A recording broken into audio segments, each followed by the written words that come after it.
देश में 16 जनवरी से शुरू होगा कोरोना का वैक्सीनेशन। पहले चरण में 3 करोड़ लोगों को लगेगा टीका। सबसे पहले स्वास्थ्य कर्मियों को दी जाएगी वैक्सीन।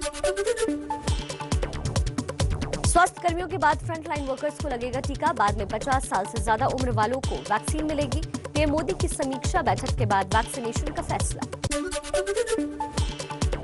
कोरोना की वैक्सीन पर पीएम मोदी का ट्वीट लिखा, 16 जनवरी को भारत कोरोना के खिलाफ लड़ाई में बड़ा कदम बढ़ाएगा। वैक्सीन में डॉक्टर्स, फ्रंटलाइन वर्कर्स और सफाई कर्मचारियों को प्राथमिकता दी जाएगी। दिल्ली के सीएम अरविंद केजरीवाल की केंद्र से अपील, देश के सभी लोगों को मुफ्त में कोरोना वैक्सीन देने की मांग की।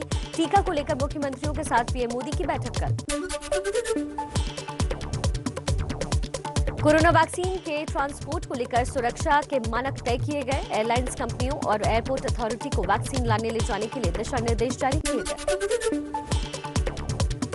भोपाल में कोरोना वैक्सीन के एक वॉलंटियर की संदिग्ध मौत से हड़कंप मचा। लगाया गया था वैक्सीन का पहला डोज। पोस्टमार्टम रिपोर्ट में जहर के चलते हार्ट अटैक से मौत की बात आई सामने। फाइनल रिपोर्ट अभी आना बाकी। भारत बायोटेक ने दी सफाई, कहा कोवैक्सीन से नहीं हुई वॉलंटियर की मौत। टीका लगाने के 7 दिन बाद तक नहीं दिखा कोई गलत असर। वॉलंटियर की संदिग्ध मौत पर बोले एमपी के सीएम शिवराज सिंह चौहान, कहा अगर वैक्सीन का कोई गलत प्रभाव होता तो 1-2 दिन में दिख जाता। वैक्सीन को लेकर छत्तीसगढ़ के स्वास्थ्य मंत्री टीएस सिंहदेव का बयान, जब तक कोवैक्सीन के पूरे नतीजे नहीं आ जाते हमें रुकना चाहिए। राजस्थान का कोटा तकरीबन 10 महीने बाद छात्रों से होगा गुलजार। सरकार का फैसला, 18 जनवरी से दोबारा शुरू होंगे कोचिंग संस्थान।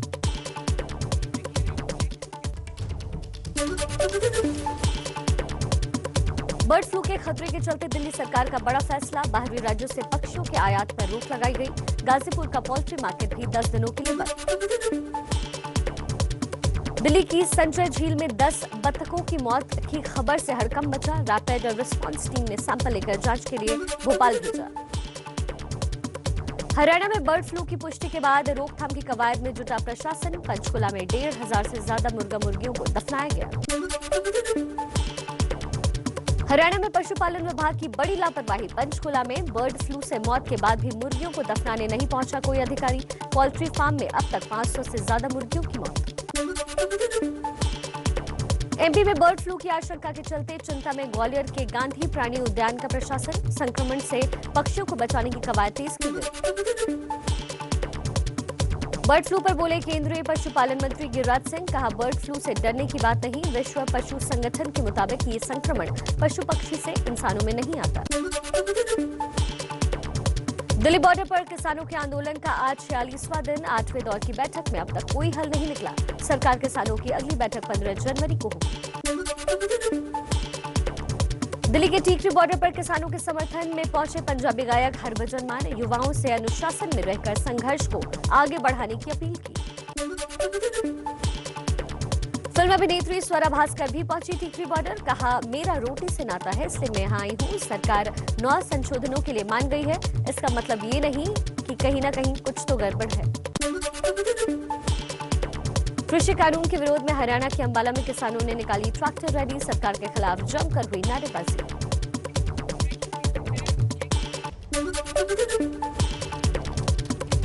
किसान आंदोलन खत्म करने की सरकार की एक और कोशिश। श्री अकाल तख्त के जत्थेदार यानी हरप्रीत सिंह से मध्यस्थता करने की अपील की। हरप्रीत ने किया इनकार। किसान आंदोलन के समर्थन में कांग्रेस ने सरकार को दी चेतावनी। 15 जनवरी को देश भर में किसान अधिकार दिवस के रूप में मनाने और राजभवनों के घेराव का ऐलान। आम आदमी पार्टी का पंजाब के सीएम कैप्टन अमरिंदर सिंह पर बड़ा आरोप। कहा पुत्र मोह में फंसे हैं सीएम। बेटे को ईडी के केस से बचाने के लिए पंजाब के किसानों से धोखा कर रहे हैं। अकाली दल नेता हरसिमरत कौर बादल ने केंद्र पर साधा निशाना। बोली आज तक ऐसा कोई कानून नहीं है जो वापस नहीं हो सकता। सरकार ये कानून वापस ले। गणतंत्र दिवस की सुरक्षा को लेकर दिल्ली पुलिस कमिश्नर आज करेंगे सीनियर अधिकारियों के साथ बैठक। 26 जनवरी को किसानों ने दी है दिल्ली में ट्रैक्टर मार्च की चेतावनी। हरियाणा के सीएम मनोहर लाल खट्टर आज करनाल के कैमला गांव में किसान महापंचायत में होंगे शामिल। आंदोलन पर बैठे किसान कर रहे हैं महापंचायत का विरोध। राजस्थान के रामगंज मंडी से बीजेपी विधायक मदन दिलावर का अजीबोगरीब बयान। बोले किसान आंदोलन से फैल रहा है बर्ड फ्लू। 16वें प्रवासी भारतीय सम्मेलन की पीएम नरेंद्र मोदी ने की शुरुआत। कहा आतंकवाद के खिलाफ भारत की लड़ाई से दुनिया को मिला साहस।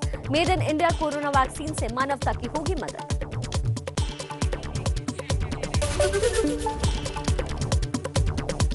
बंगाल में बीजेपी अध्यक्ष जेपी नड्डा ने सबसे पहले बर्धमान में राधा गोविंद मंदिर में पूजा की और एक मुट्ठी चावल अभियान की शुरुआत की।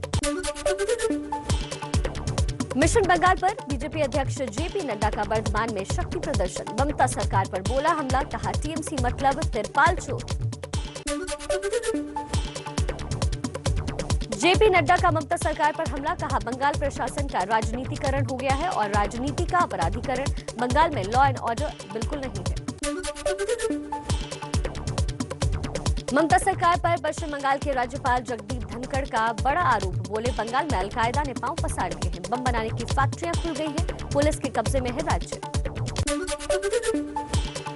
गृह मंत्री अमित शाह से मिले पश्चिम बंगाल के राज्यपाल जगदीप धनखड़। बंगाल के हालात पर हुई चर्चा। पहले भी कानून व्यवस्था का मुद्दा उठा चुके हैं राज्यपाल।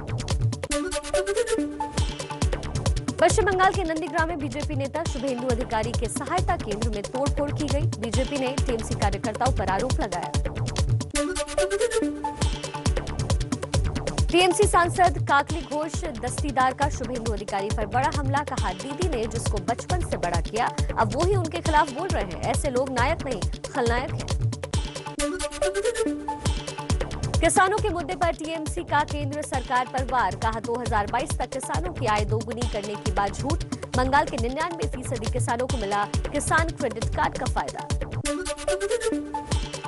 नेताजी सुभाष चंद्र बोस की 125वीं जयंती के लिए कमेटी गठित। कमेटी में राजनाथ सिंह, अमित शाह, ममता बनर्जी शामिल। मिथुन चक्रवर्ती, ए आर रहमान, काजोल समेत कुल 84 सदस्य होंगे।